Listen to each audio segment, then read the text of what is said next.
It did not begin with a war. It did not begin with armies clashing or borders falling. It began with a coffin that returned home without answers. On July 24th, 2025, the silence of a military base in Côte d'Ivoire broke with a chilling announcement: Alino Faso was dead. They called it suicide. They said bedsheets and blood told the story, but to the people of Burkina Faso, that story was not truth. It was insult. Alino Faso was no soldier. It carried no weapon. His battlefield was not trenches but words. On social media, his voice called for dignity, for African sovereignty, for a new dawn of Pan Africanism, and because his voice carried too far, he was caged in silence for 6 long months. When his body returned, it was not just death that crossed the border, it was betrayal. Crowds filled the streets of Wagadugu. Mothers wept. Youth raised fists. His name thundered across the capital. And then one man stood before them, President Ibrahim Traoré, declaring that silence would no longer rule this land. The question rose from grief itself. Was this the death of one man or the awakening of a nation? Stay with us, because this isn't just another story. It's the future our ancestors dreamed of. Subscribe and walk with us for an Africa that never bows again. The story of Alino Faso did not begin in a cell. It began in the restless energy of a young African voice who dared to speak where silence had been demanded for too long. Born Alain Traoré, he was not a general, not a minister, not a man of inherited power. He was a son of the soil, a Burkinabe youth who saw that dignity was not being taught in schools, not being defended in courts, not being protected in parliaments. So he turned to the only battlefield left to him, the digital one. On social media, Alino became more than a man. He became a movement. His words spread like wildfire across Burkina Faso, carrying not only slogans but conviction. Africa must rise. Africa must own its sovereignty. Africa must never again bow. In January of 2025, Alino traveled to Abidjan, Côte d'Ivoire. He was not plotting coups. He was not carrying contraband. He was a citizen of Africa visiting another African land, yet within days, he was seized by Ivorian authorities, accused of conspiring with foreign powers. No trial, no lawyers, no daylight. He was hidden inside a military base, a place designed not for justice but for silence. For 6 long months, his family heard nothing. No visits, no letters, not even the comfort of knowing whether he was alive. His voice, once so loud, it was buried under concrete walls and official denials. Then came July 24th. The announcement was posted online, cold and bureaucratic. Alino, they said, had slit his wrists and hanged himself with bed sheets. A young man who had once preached hope, suddenly branded as a victim of despair. But the people of Burkina Faso knew better. To them, this was not explanation, it was insult.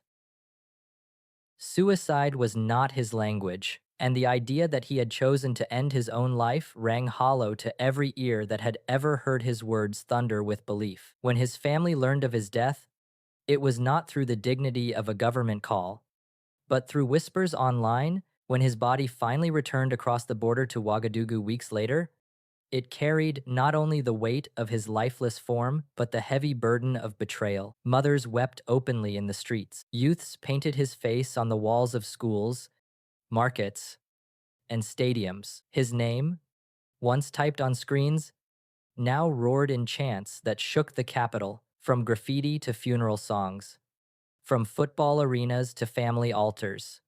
Alino Faso had become more than a fallen son. He had become the voice of a generation silenced too soon. Africa News reported tens of thousands marching, photographs of Alino pressed to their chests, fists raised in unison. The BBC called it a national outcry for justice, and indeed, justice was the wound at the center of this storm. For 6 months, a son of Burkina Faso had been caged without charge. For 6 months, his nation's calls had been ignored, and now, His body returned with nothing but silence for explanation. That silence was heavier than any bullet. It told the Burkina people that their voices, their sons, their daughters could be erased without consequence. But grief, when it is collective, does not stay silent. It transforms, it moves from mourning to movement. In the days following his return, songs were written in his honor, sermons delivered in his name, traditional elders poured libations on the earth, calling on ancestors to guard the youth, and across every city and village, the same truth rose like dawn. Alino Faso's death was not a tragedy to be buried, it was a wound to be remembered. A wound that demanded response. The wound was deep, but deeper still was the resolve it awakened. This was no longer about one man. It was about a nation's right to dignity, about an Africa tired of seeing its brightest voices buried under official lies. Alino's coffin did not close his story. It opened it, exposing the fracture lines of a continent still living under shadows of colonial manipulation. And so the question echoed through markets, classrooms, and homes alike. If Alino Faso could be silenced in darkness, what would it take for an entire people to finally break the silence? In the heart of Wagadugu, as the weight of grief pressed down on the nation, one figure rose from the silence. President Ibrahim Traoré stepped before cameras, his voice not trembling with uncertainty but burning with fire. He did not speak like a cautious diplomat. He spoke like a sentinel of dignity. Côte d'Ivoire has 48 hours. It declared, to explain the death of our son and to release the truth that has been buried. His words were not mere statements. They were a line drawn in the red earth of Burkina Faso, a line that said humiliation would no longer be entertained. The reaction was immediate. Across the capital, streets filled with a sea of people, women wailed and beat their chests. Young men raised fists high in the air, their chants rolling like thunder through markets and alleyways. In football stadiums, matches began with moments of silence. On city walls, graffiti screamed justice for Alino, artists sang his name on radios, their melodies transforming grief into resistance. He was no longer a blogger. He was no longer even just a son of Burkina Faso. He had become a martyr, a symbol, a living banner for Pan Africanism. Africa News captured images of students marching with photographs of Alino pressed to their hearts, their faces streaked with tears, but their voices steady. The BBC described the atmosphere as a national outcry for justice. From the pulpits of churches to the courtyards of mosques, the same prayer was spoken. Let his death awaken Africa. Elders poured libations, invoking the spirits of Thomas Sankara and the ancestors who had bled for freedom. Their message was clear. This moment belonged not only to Alino, but to the history of an entire people. The voice of Traore echoed far beyond the borders of Burkina Faso. In Bamako, students painted Alino's name across university walls. In Lagos, murals depicted him with a halo of resistance. In Nairobi, youth marched in solidarity, chanting, Africa, eyes awake. Even across oceans, the African diaspora carried his image into their own cities. Candlelight vigils glowed in Paris, London, Atlanta, and Chicago.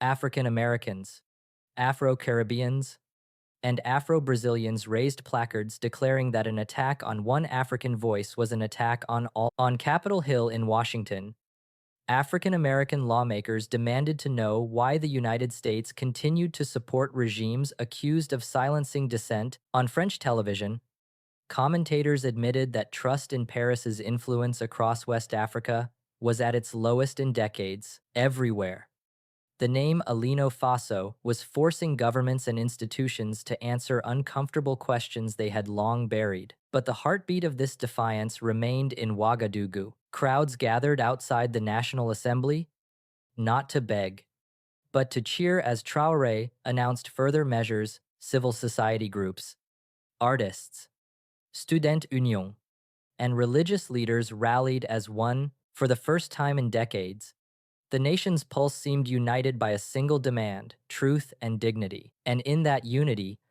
People saw themselves not as victims, but as guardians of African sovereignty. It is in moments like these that history bends.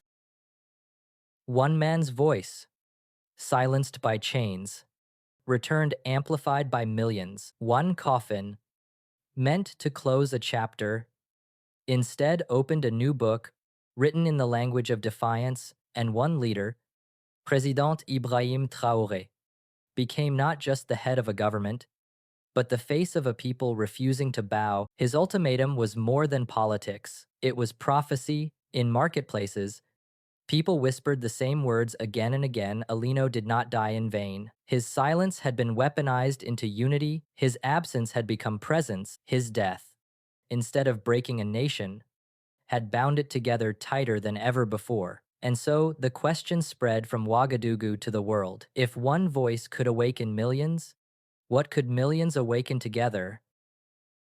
If you believe this is what Africa needed all along, say amen in the comments below. When silence met the ultimatum, it was not dialogue that followed, it was defiance. Côte d'Ivoire offered no explanation, no apology, no condolence, just a sterile press release declaring that investigations were underway. But investigations that answered nothing were louder than no answer at all. To the people of Burkina Faso, this refusal confirmed what they already believed. Alino Faso had been silenced deliberately, and silence itself was being used as a weapon of humiliation. President Ibrahim Traoré did not hesitate. He ordered 3,000 soldiers to the southern frontier. Military vehicles rolled into dusty border towns that had once been open and fluid. Every road crossing became a checkpoint. Every vehicle was stopped and searched. Surveillance drones circled above, their cameras mapping terrain and movement. Intelligence officers, once confined to capital offices, were dispatched into villages, watching for unusual patterns. This was not paranoia. This was painful clarity. Safety could no longer be assumed. The border, once a line of commerce, and had become a line of principle, a line guarded by men sworn not just to defend land, but to defend legacy. The foreign minister appeared on national television and declared, "We are not at war, but we are not blind. The puppet strings are visible, and we are cutting them."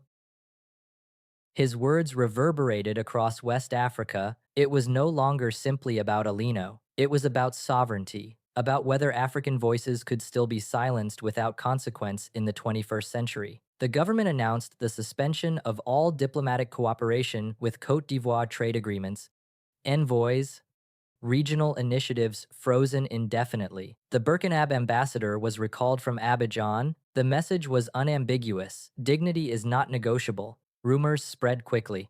Many whispered that France's hand was guiding Côte d'Ivoire's actions, using President Alassane Ouattara as a proxy governor in a wider game of control. Protest signs across Wagadugu carried slogans like "France's hand," "Ivorian fingers." On city walls, the phrase "France's governor" appeared beneath images of Ouattara's face. To the Burkinab people, this was not merely a clash between neighbors, it was the unveiling of colonial strings still tugging in the shadows. The BBC described these measures as active defense readiness. Analysts at Le Monde admitted, reluctantly, that regional trust in France's influence had never been weaker. Africa News reported live from Ouagadougou, showing crowds outside the National Assembly cheering as Traoré announced each new decision. To them, this was not a march toward war. This was a march toward dignity. Inside the nation, the parliament passed an emergency resolution declaring Alino's death a matter of national security. This gave President Ibrahim Traoré expanded authority to act against foreign interference. Civil society leaders, once cautious, now stood shoulder to shoulder with him. The trust between government and people, so rare in a region plagued by skepticism, surged to new heights. What was once seen as fragile leadership now looked like the iron stance of a guardian. Beyond Burkina Faso, however, voices diverged. In Bamako and Niamey, leaders of Mali and Niger expressed solidarity warning that what happened to Alino could happen to any African voice that speaks against neo-colonial chains. But in Dakar and Accra, officials hesitated, fearful of fracturing ECOWAS unity. This hesitance, too, became a subject of public criticism, as civil society groups across the Sahel accused them of choosing diplomacy over dignity. Meanwhile, traditional rituals took on new meaning. In Bobo Dioulasso, elders performed funeral rites that doubled as political declarations,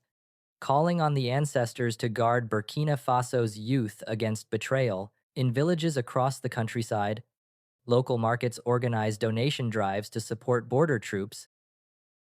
Radio stations replayed Alino's speeches at night, reminding listeners that words could be stronger than weapons. His voice returned not as nostalgia, but as instruction, from silence to soldiers, from grief to resolve.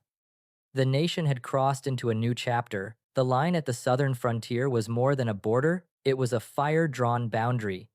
A red line declaring never again would a Burkinab voice be erased without response. Never again would African sovereignty be mocked with bureaucratic lies. And yet, the people knew this was only the beginning. The border was fortified, but the real battle was larger.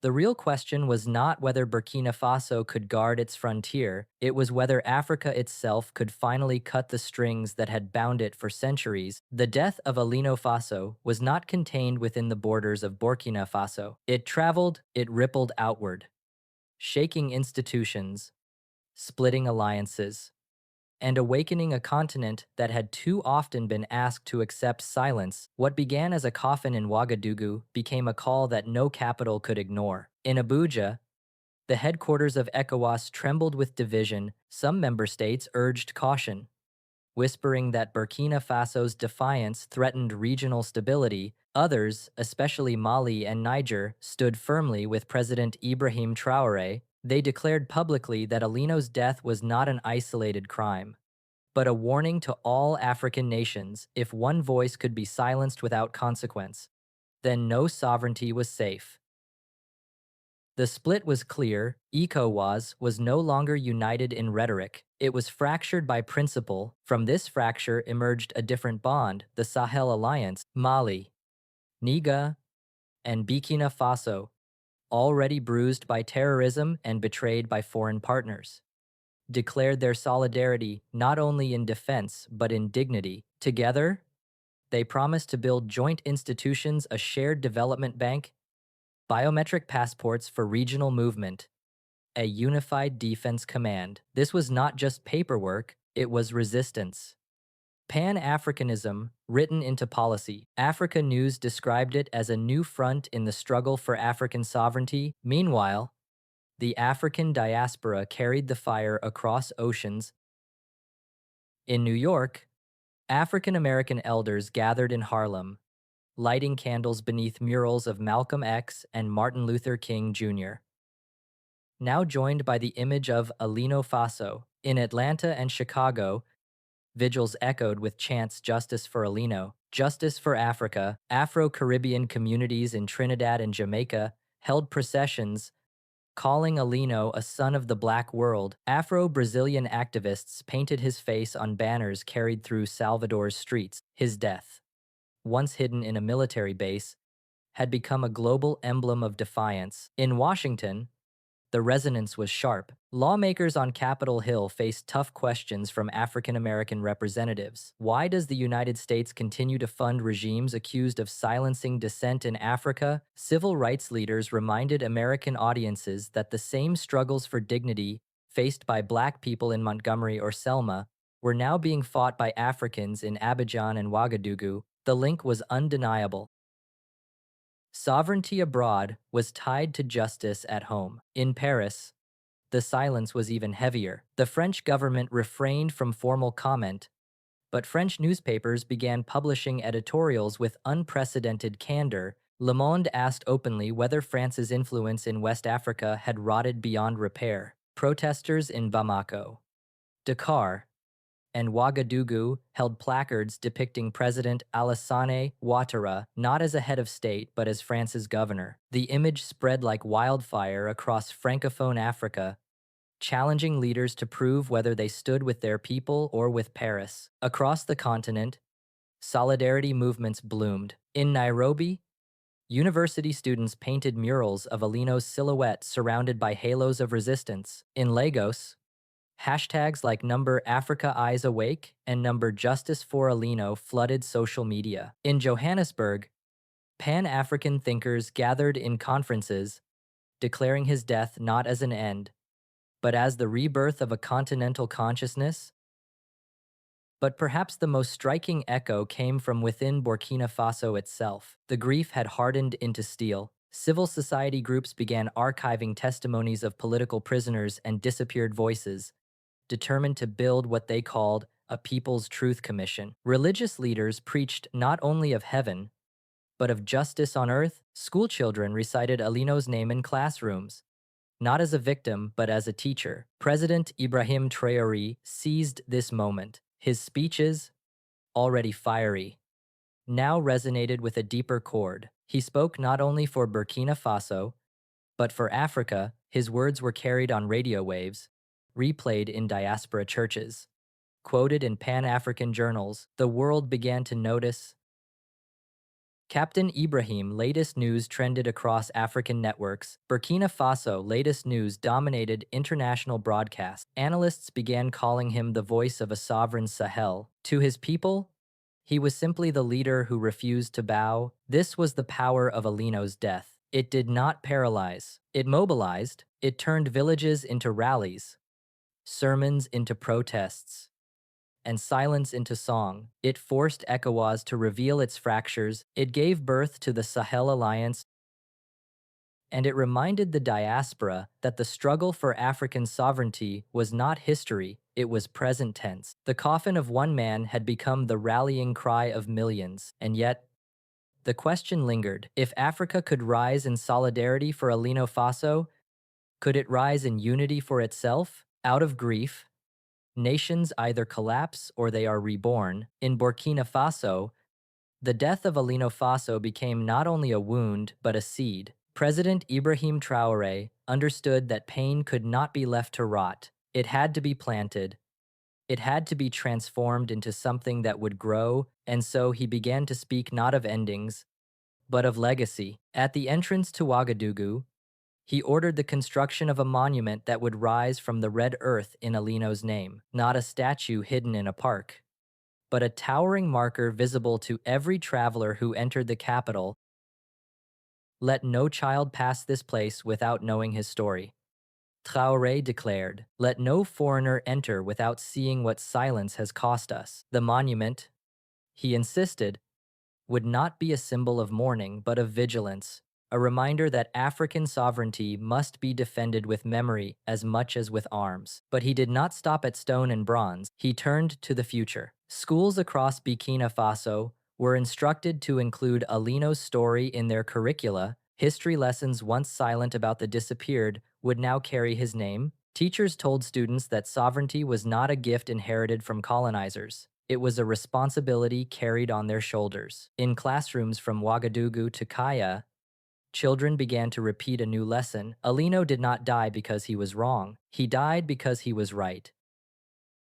Traoré also declared that every July 24th would henceforth be marked as a national day of remembrance, but he refused to call it a day of mourning. We will not cry only, he said in an address that Africa News later described as one of the most powerful Ibrahim Traoré speeches to date. We will remember and we will rise. On that day, the nation would not bow its head in silence. It would march, it would sing, it would paint walls and light candles, not to bury Alino, but to carry him forward. Civil society embraced the call. Women's associations, some of the loudest voices after his death, organized community events, linking Alino's memory with campaigns for transparency and accountability.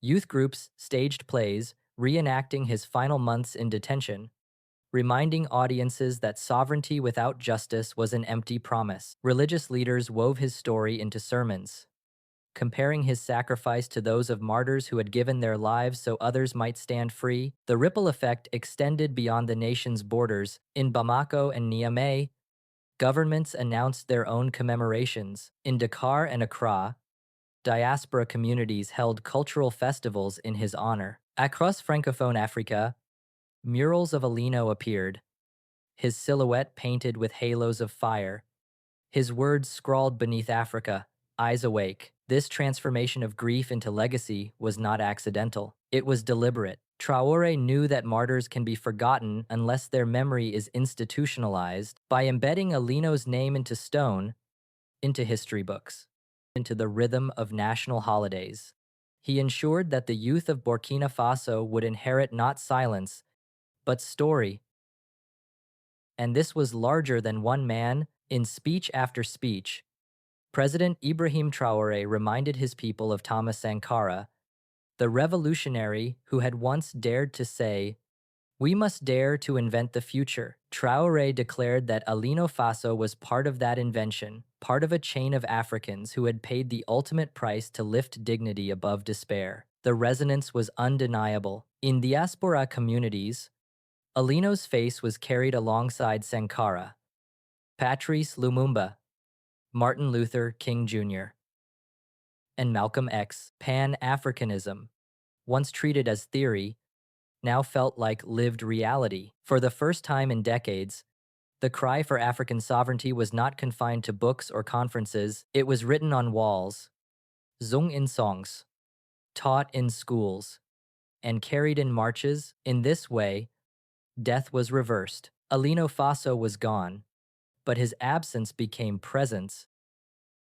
His silence became instruction. His coffin, meant to close a chapter, had become the opening line of a new one. And so the question remained, if this nation could turn one man's tragedy into a continent's legacy, what else might Africa build from the stones once thrown against it? In the end, the story of Alino Faso is not simply the story of a death, it is the story of a rebirth. What began as grief has become defiance. What began as silence has become song. His coffin carried not just a fallen son of Burkina Faso, but the awakening of a nation that refuses humiliation, refuses erasure, refuses to bow. President Ibrahim Traoré stood before his people and declared that this was no longer about one man. It was about every African voice silenced by foreign strings, every son and daughter whose dignity had been trampled.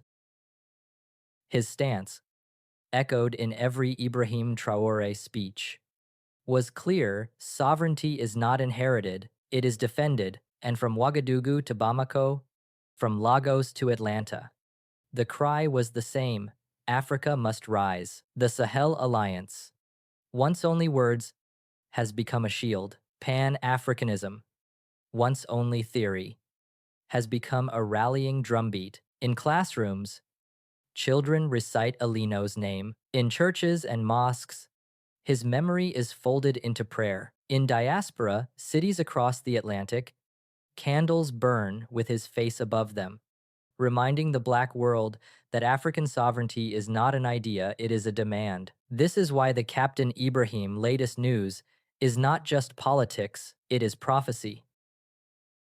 This is why the Burkina Faso latest news is not just tragedy, it is testimony, a testimony that says Africa will no longer wait for permission to breathe. Africa will no longer apologize for standing tall. And so we ask, will we remember Alino as another victim? Or will we honor him as the spark of a new doctrine, a doctrine that declares dignity non-negotiable, sovereignty undeniable, and silence unacceptable? If this story moved something in your chest, don't scroll past. Like, share, speak, subscribe because they hid our history long enough. Let's speak our future out loud. Thank you for being here. We'll see you in the next story, the kind they still don't want you to hear. Drop it in the comments, New Africa, or shout it louder, Africa Rise, because the time is no longer coming. It's time for Africa.